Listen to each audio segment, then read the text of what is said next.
Boker Tov, il est 8h, heure de Jérusalem, 7h, heure de Paris. C'est l'heure du premier journal d'information de cette journée de Yom Yerushalayim aujourd'hui. Une célébration dans la capitale, mais également dans tout Israël, ou en particulier, on peut dire, dans la capitale de l'État d'Israël aujourd'hui. Mais avant de parler des festivités du Yom HaAtzmaout, très vive tension du Yom Yerushalayim, très vive tension en Syrie. L'armée de l'air israélienne a bombardé durant la nuit des cibles de l'armée syrienne en Syrie près de Kounetra, mais aussi peut-être à proximité de Damas, en riposte au tir de 2 roquettes en direction du territoire israélien et plus précisément du Hermon hier soir. Une des roquettes s'est abattue en territoire israélien sans faire de dégâts. La seconde, apparemment, s'est abattue en territoire syrien.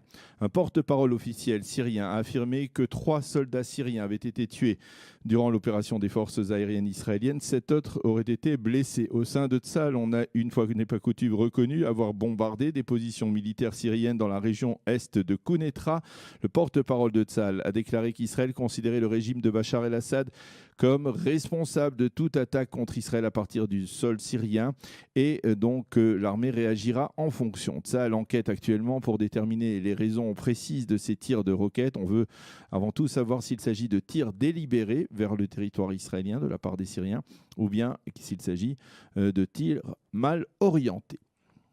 Je vous le disais, nous sommes en plein cœur de Yom Yerushalayim. La capitale de l'État d'Israël fête aujourd'hui le 52e anniversaire de sa réunification par divers événements. Hier soir, un grand office solennel s'est tenu sur l'esplanade du Kotel, du mur occidental, en présence de milliers de personnes, dont de très nombreux jeunes des mouvements de jeunesse qui ont célébré un Shabbat Yerushalayim, un Shabbat consacré à Jérusalem et à ses multiples symboles. Aujourd'hui, à 11h, une cérémonie de recueillement se tiendra sur le mont Herzl à la mémoire des 4000 membres de la communauté des originaires d'Éthiopie qui sont morts dans les années 80 sur la route de Jérusalem en marchant à pied dans les déserts de l'Éthiopie et du Soudan vers Jérusalem. Jérusalem qui était l'aspiration millénaire également de cette communauté.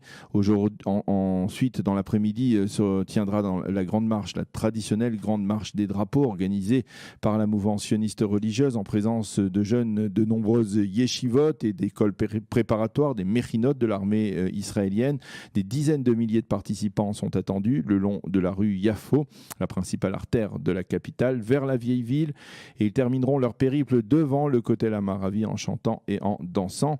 Et en fin d'après-midi, ce sera la traditionnelle cérémonie en l'honneur des soldats tombés au combat pour la libération de Jérusalem. Une cérémonie qui se tiendra sur la colline des munitions au lieu des combats de la guerre des 6 jours. Les forces de sécurité israéliennes seront déployées très massivement dans toute la ville et en particulier dans la vieille ville et aux abords de celle-ci pour assurer la protection des marcheurs et des participants à ces festivités. Il faut rappeler que vendredi matin, un Palestinien a poignardé 2 Israéliens près de la porte de Damas et de la synagogue de la Khourva à l'intérieur de la vieille ville.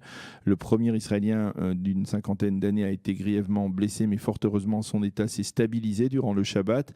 Il est toujours dans le coma.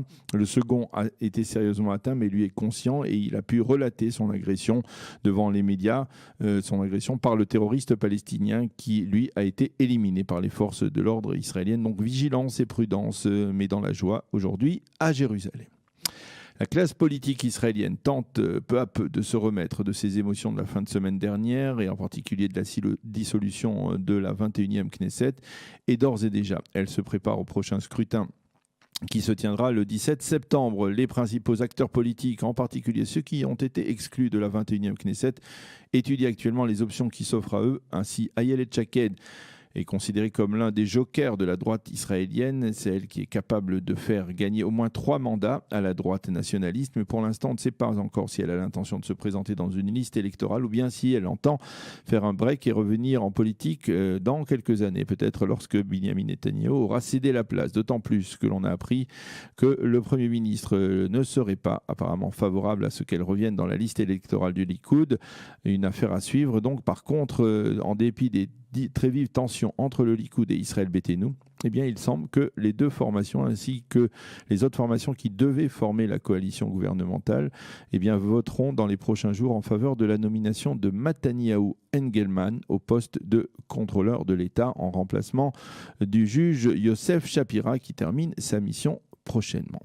La météo pour terminer, le temps sera toujours très chaud sur l'ensemble du territoire israélien avec des températures plus élevées que la moyenne saisonnière. Il fera 33 degrés à Jérusalem, 29 à Tel Aviv et 39 degrés à Eilat. Voilà donc pour ce premier journal d'information sur Studio Kalita.